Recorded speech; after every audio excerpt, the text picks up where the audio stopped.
Hello বন্ধুরা, আবার চলে এসেছি একটা নতুন রেসিপি নিয়ে। দেখুন, আমি কড়া বসিয়ে দিয়েছি। এবার ওইটা তেল দিয়ে গরম করেছে, পেঁয়াজ আর কাঁচা লঙ্কাগুলোকে দিয়ে দিয়েছি। একটু ভালো করে নাড়বো। একবার লবণ দিয়ে দিয়েছি। এরকম ভাজা হয়ে গেছে পেঁয়াজটা, এতে রসুন বাটা দিয়ে দিচ্ছি। আমরা কম বেশি সব রকমই খাবার খেয়ে থাকি। আমি এইভাবে যে ডিম রান্না করছি, আপনারা একবার বানিয়ে খেয়ে দেখবেন, দেখবেন বারবার এইভাবেই বানাবেন, এত সুন্দর লাগে খেতে। দেখুন, রসুনটা মোটামুটি কষা হয়ে গেছে। এবার টমেটো কুচি দিয়ে দিচ্ছি। আমি একটা বড় টমেটো কুচি দিয়েছি। আরও আমার এরকম ভিডিও দেখার জন্য আমাকে সাপোর্ট করবেন। এবার টমেটোটাও ভাজা হয়ে গেছে, গলে গেছে। এবার আদার বাটা দিয়ে দিচ্ছি। এটাকেও ভালো করে কষিয়ে নেবো। সব মশলাই দিয়ে দিচ্ছি। এবার ভালো করে কষতে হবে।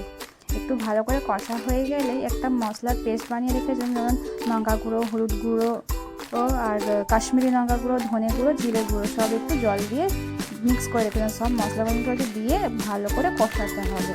কষতে এবার ভালো করে কষা হয়ে গেলে মশলা ধোয়া বাটিটার জল দিয়ে দেবো। একটু দিয়ে ভালো করে ফুটাবো।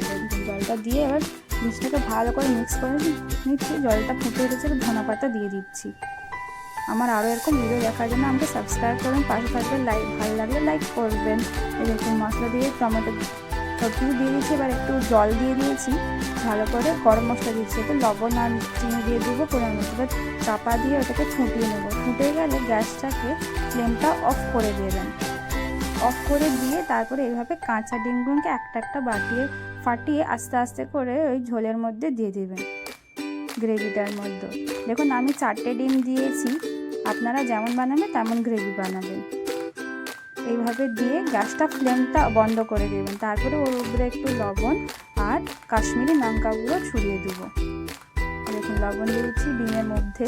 এবার স্লো করে আঁচটাকে গ্যাসটা শুরু করে দিচ্ছি। ফ্লেমটা অন করে দিয়ে এবার কাশ্মীরি লঙ্কাও দিয়ে দিচ্ছি ওর উপরে।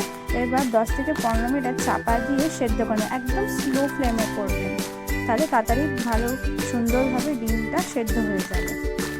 আর খেতেও খুব ভালো লাগবে। এরকম করে বানিয়ে দেবেন, দেখুন খুব ভালো লাগবে। আর বারবার এইভাবে ডিমটা একদম সুন্দর সিদ্ধ হয়ে গেছে। এবার পরিবেশন করে নেবো। আমাকে সাপোর্ট করে লাইক করবেন। আমার আর ভালো লাগলে আমার পাশে থাকবেন। কি সুন্দর ভালো লাগছে, কারিটা খুব সুন্দর হয়েছে। বাই, আবার দেখা।